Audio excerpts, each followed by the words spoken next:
Muslim tadi dia bilang, ya Allah, saya kagak bisa nih bersama-sama dengan orang yang saya cintai, bersama dengan orang yang saya cintai. Maka saya putuskan mulai saat ini di dunia saya kagak bisa bersama-sama dengan dia, nanti di akhirat saya pengen bersama-sama dengan orang yang saya cintai itu. Di dunia saya terhalangi, maka di akhirat saya pengen bareng-bareng dengan orang yang saya cintai. Maka mulai saat ini saya ikut dengan apa yang diyakini oleh benar saya. Keluar dari Islam. Di tempat yang cewek juga sama, sakitnya udah keras. Di akhir dia ngomong yang sama. Ya, saya di dunia nggak bisa ketemu, nggak bisa bersama-sama dengan orang yang saya sayang. Maka sebelum saya meninggal, saya berikrar bahwasanya saya di dunia nggak bisa bareng-bareng. Nanti selepas meninggal saya pengen bareng-bareng dengan orang yang saya sayangi. Maka saya pengen masuk Islam. Mulai saat ini saya mengikuti agama daripada kedemenan saya. Yang Islam pengen ikut dedemenannya kafir jadi orang kafir, yang tadinya enggak Islam pengen ikut dedemenannya orang Islam, akhirnya jadi orang Islam. Akhirnya apa yang terjadi ketika mereka sama-sama berikrar demikian? Malaikat datang. Apa tuh malaikat? Waktu ajalnya datang. Kalau malaikat datang pasti mati loh.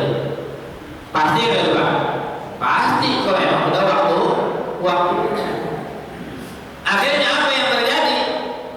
Akhirnya yang laki meninggal, yang perempuan meninggal.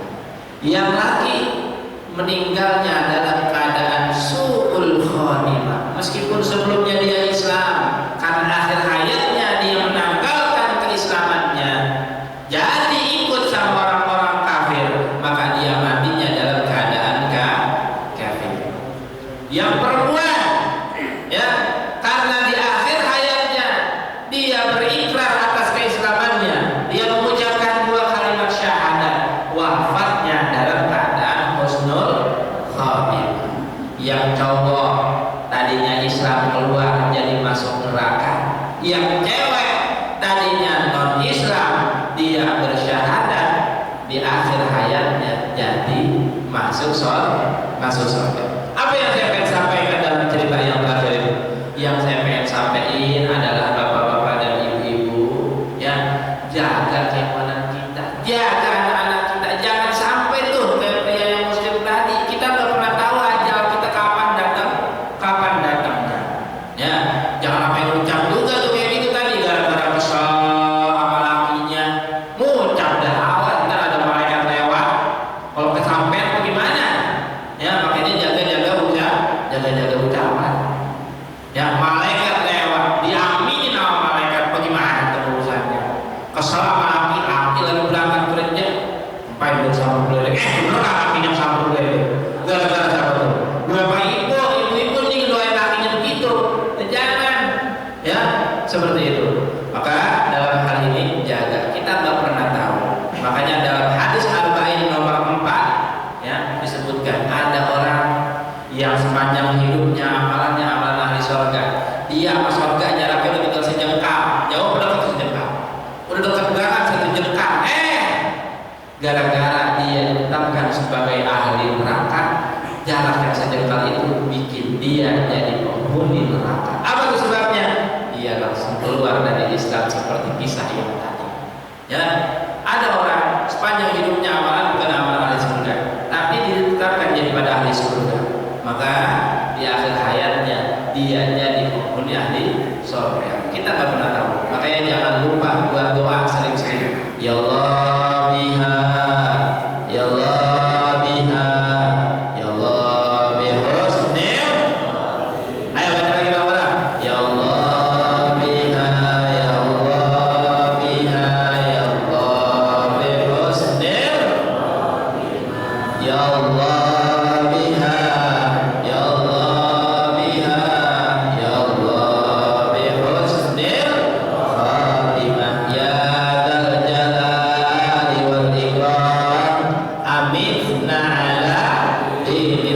Islam.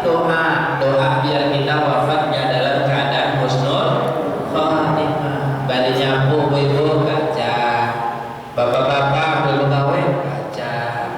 Biar ada kita benar-benar berdoa kepada Allah. Jangan lupa selain daripada kita baca di waktu-waktu senggang kita sambil kita begawe, siapin waktu juga yang khusus untuk kita baca doa ini habis sholat. Jangan lupa, ya Allah, matiin saya dalam keadaan husnul khotimah.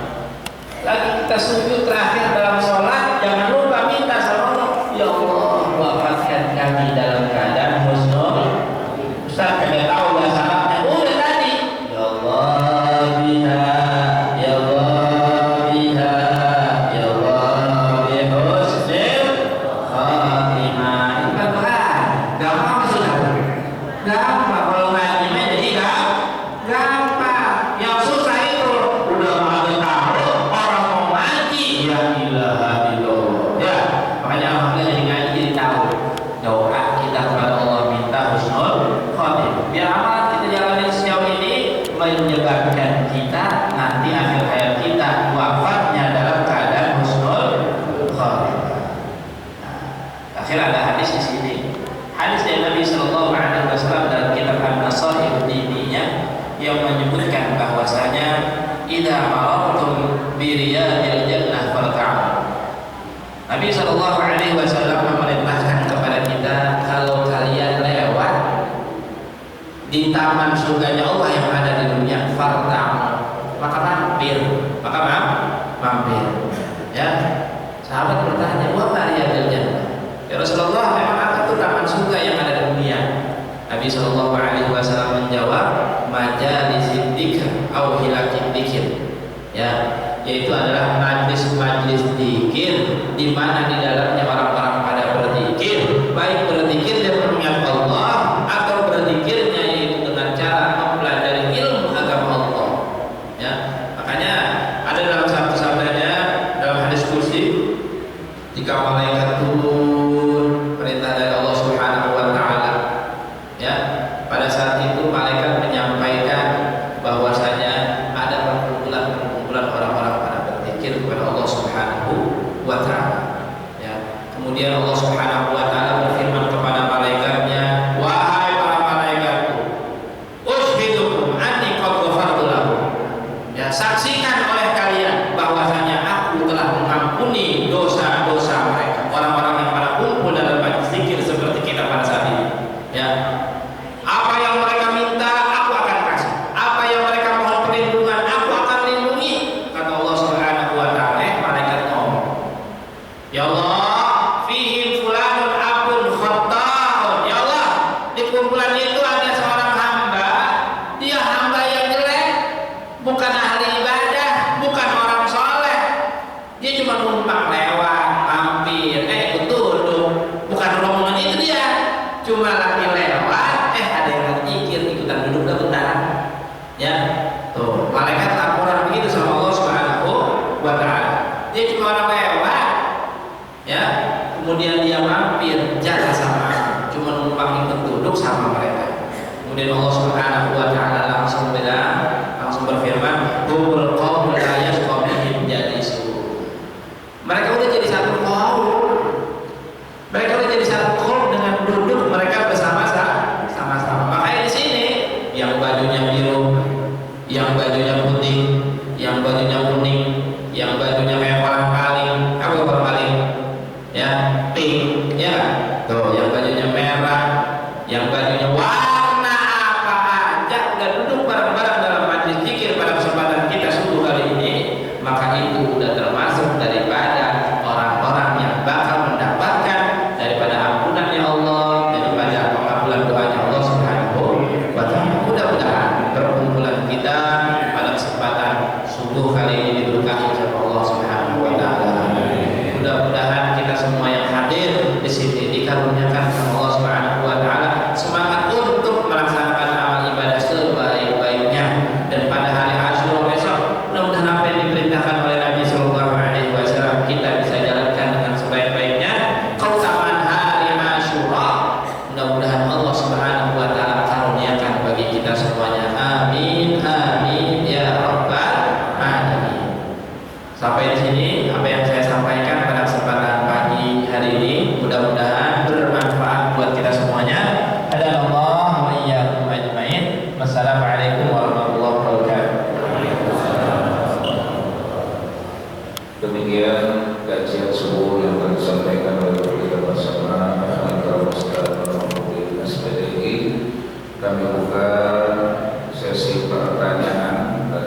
Assalamualaikum warahmatullahi wabarakatuh. Waalaikumsalam warahmatullahi wabarakatuh. Ini Pak, saya mau bertanya tentang mungkin di luar materi ya, tentang wudhu. Apa perbedaan dalam wudhu itu membasuh dan menyiram? Terus sah nggak kalau kita wudhu dalam wudhu itu cuma disiram atau tidak membasuh atau tidak diusap? Terima kasih itu aja. Ya, perbedaan menyiram, membasuh, mengusap dalam wudhu sah dan tidak itu ada bagaimana? Ya. Itu pertanyaan pertama terkait wudhu, nggak apa-apa. Di luar materi juga boleh. Silakan dari ibunya mungkin. Ya silakan langsung aja.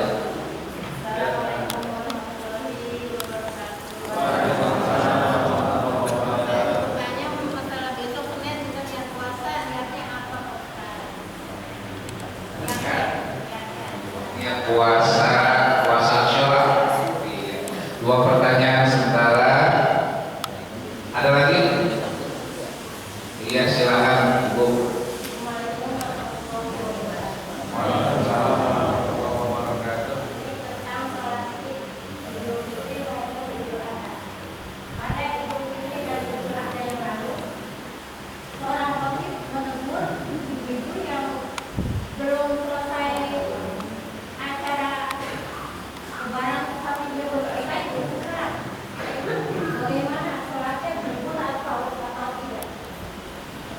Ya, saat khotib masih di mimbar belum selesai menegur jamaah jangan langsung pulang gitu ya.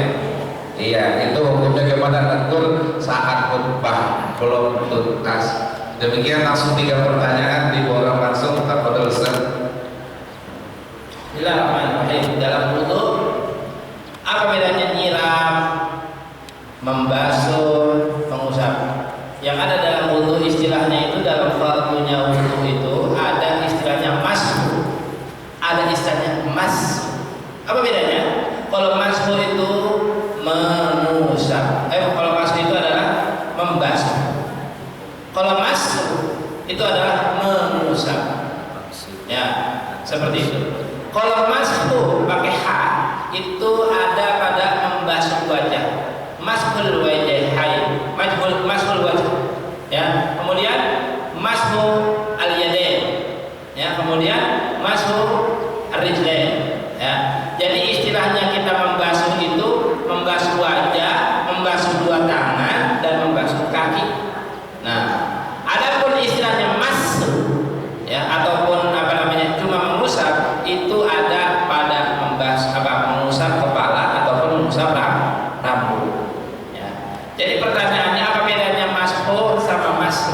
Kalau yang namanya mengusap ya cuma diusap aja, ambil air diusap. Itu namanya mengusap. Ya, asal kena airnya udah cukup. Itu namanya mengusap. Makanya kalau mengusap kepala atau mengusap rambut cukup tuh kita usap di rambut atau di kepala kita. Tapi kalau mengusapnya di rambut harus rambut yang ada dalam lingkaran kepala. Ya, abang-abang rambutnya panjang, ibu-ibu kepalanya orang mau basah, akhirnya rambut ujungnya ya karena harus yang ada lingkaran kepala. Udah dikasih gampang tuh, cuma cukup masuk, cuma cukup diusap. Ya, adapun kalau mashu itu adalah dibasuh. Dan yang namanya dibasuh ada maknanya itu adalah meratakan. Jadi kalau seandainya kita membasuh harus kita ratakan. Jadi bukan cuma dikenai sama air, disiram sama air, ya kita ratakan dengan menggunakan tangan kita biar semuanya kena. Kalau kita cuma guyur, boleh jadi ada bagian-bagian lepitan-lepitan dalam tubuh kita, dalam tangan kita yang kagak kena nantinya. Ya, seperti itu. Ya, makanya dalam wudhu yang kita perlu perhatikan itu di fardunya wudhu ini kategorinya mana? Apakah kategorinya itu adalah membasuh? Apa kategorinya itu adalah mengusap? Adapun pertanyaannya gosok-gosok gimana Ustaz? Gosok-gosok itu dalam madhab Syafi'i itu hukumnya sunnah. Adalah itu hukumnya sunnah. Ya jadi bapak mau gosok-gosok ya boleh. Atau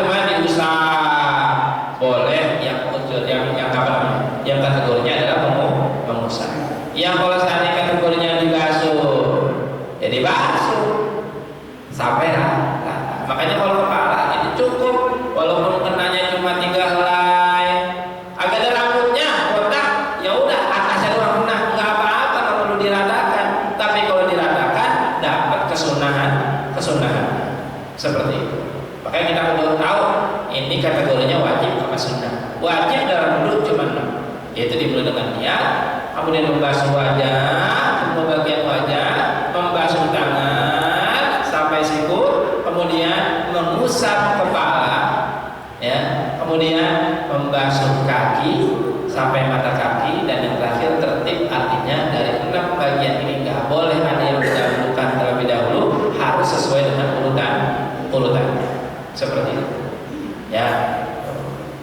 Ya, kita akan kait dengan masalah ini. Saya tanya, ada orang nyelam berenang, ya, dia nyelam berenang, ya, kemudian dia nyelam, pas nyelam dia langsung lihat saya niat wudhu nyelam, dia keluar. Nah, saya tanya, wudhunya sah nggak Bapak Ibu? Wudhunya sah nggak? Wudhunya sah nggak nih? Ya, sah nggak? Sah apa kagak nih? Tadi bilang aku bilang sah. Gimana sih? Ya, sah apa kagak? Sah kalau air suci. Lah, kok sah Pak Ustaz? Kan kalau dia nyelam rata nggak semua bagian kena? Rata. Ya, makanya yang penting utamanya di rata. Sedangkan kalau kita guyurnya pakai apa? Pakai gayung, khawatir ada yang kagak kena. Kalau nyelam, apalagi sampai kita goyang-goyang, kena semuanya seperti itu. Ya, nah ini sedikit aja tuh gambaran. Kalau bapak-bapak bingung, aduh nggak kena aja nih, tadi tuh nggak gosok-gosok, udah nyelam, ya, nyelam, ya. Tapi airnya dua pula, ya kan? Nyelam airnya dua pula, kemudian airnya juga air yang suci, mensucikan. Ya, itu gambaran ini aja, tadi ada permasalahan sedikit tambahannya. Jadi itu perbedaannya Pak ya. Jadi apakah disiram, apakah dibasuh, apakah diusap, dalam kategorinya itu adalah sebutannya dibasuh dan diusap. Ya, adapun tadi dengan menggosok dalam adab kita itu kategorinya adalah sunnah. Ya, jadi boleh dilaksanakan, boleh. Ya, seperti itu. Kemudian pertanyaan yang kedua, niat puasa Asyura bagaimana? Bismillahirrahmanirrahim. Ikutin bareng-bareng. Bismillahirrahmanirrahim. Nawaitu sauma Asyura sunnatan lillahi ta'ala. Itu niat puasa Asyura. Lo gampang banget yang ngaji. Gampang. Atau pakai bahasa Indonesia boleh enggak? Boleh. Ya Allah, saya niat puasa Asyura. Ya. Saya niat puasa Asyura. Ya, kapan waktu niatnya? Dari mulai maghrib sampai kapan niatnya? Kalau puasa sunnah bisa kita niatnya sampai waktu zuhur, asal dari subuhnya belum makan, belum minum, belum lakuin yang batalin puasa. Ya, karena nih Bapak Ibu, memang gua dari bangun tidur belum kena apa-apa ini mulut, ya kan? Makan belum, minum belum. Karena mau niat puasa boleh kagak? Boleh. Ya, kalau puasa sunnah sampai zuhur, ntar batasannya tuh, ya, sampai zawal, ya, seperti itu. Niat nih, udah tadi udah minum, nggak kena puasa niatnya. Ya, kalau puasa sunnah, kalau puasa wajib kita niatnya malam hari sampai sebelum waktu subuh. Ya, niat kayak gitu nih, bahasa Indonesia aja kalau yang lupa niatnya. Ya Allah saya niat puasa Asyura sunnah karena Allah Subhanahu wa Ta'ala. Cukup seperti itu. Ya, malam ya puasa Asyura. Hari ini yang puasa terusin. Yang agak puasa udah minum ya, minum lagi, entar tambahin hari Selasa puasa lagi. Kalau nggak bisa juga nggak apa-apa, hari Senin doang puasa juga nggak apa-apa. Cuma rasa saya kurang pas. Dan yang tadi pertanyaan yang terakhir yaitu tentang sholat Id. Khatibnya negor. Ibu-ibu jangan pulang dulu. Luar panas sudah. Iya, jangan pulang dulu, dengerin khotib dulu. Nah, ya, khotbah itu sama seperti bahaya khotbahnya Idul Fitri, khotbahnya Idul Adha, khotbahnya sholat Jumat. Yang namanya pada saat khutbah itu setiap orang-orang dilarang melakukan apapun dalam rangka berbicara menegur orang lain, ya, dan gerakan-gerakan yang dengan gerakan itu dia dia jadi meninggalkan apa namanya? Meninggalkan perbuatan ataupun kesunahan daripada mendengarkan khutbah. Ya. Kalau dalam sholat Jumat orang yang melakukan itu kategorinya laghut. Apa kategori laghut itu? Kategorinya adalah dia melakukan sesuatu yang menghilangkan daripada pahala sholat Jumat. Sekarang yang kedua khotib. Yang kedua khotib. Bagaimana tuh hukumnya khotib yang kedua? Emang yang cuma boleh ngomong dia doang? Emang yang cuma boleh ngomong dia doang? Dia doang. Ya. Apalagi memang dalam materi khutbahnya dia ngomong. Ya, bapak-bapak dan ibu-ibu sekalian, bahwasanya orang-orang yang mendengarkan khutbah ini adalah orang-orang pilihan Allah. Makanya ibu-ibu jangan keluar, ibu-ibu jangan pulang, jangan kenapa-napa, kan dia yang ngomong. Ya, masuk materi daripada khutbahnya. Ya, kalau bapak-bapak sama ibu-ibu tuh yang ngasih tahu, lu jangan pulang dulu, di sini dulu. Nah itu. Ya. Lalu apakah sholatnya apa namanya kagak sah? Itu mah sholat sama khutbah dua ibadah yang beda. Ya, sholat mah sholat dapat, khutbah mah khutbah dapat. Tetapi orang yang sholat kagak dengerin khutbah sampai selesai, maka kurang daripada keutamaannya. Kalau kita mau menghukumi sama dengan hukum daripada khutbah Jumat, maka dia bakal dapat kategori laghut, orang yang menghilangkan pahala sholat Jumatnya. Sama saja, ya sholatnya sholat, udah assalamualaikum udah beres. Kalau masalah kita bicarakan sah dan tidak sah, seperti itu. Maka yang perlu kita ketahui adalah bahwa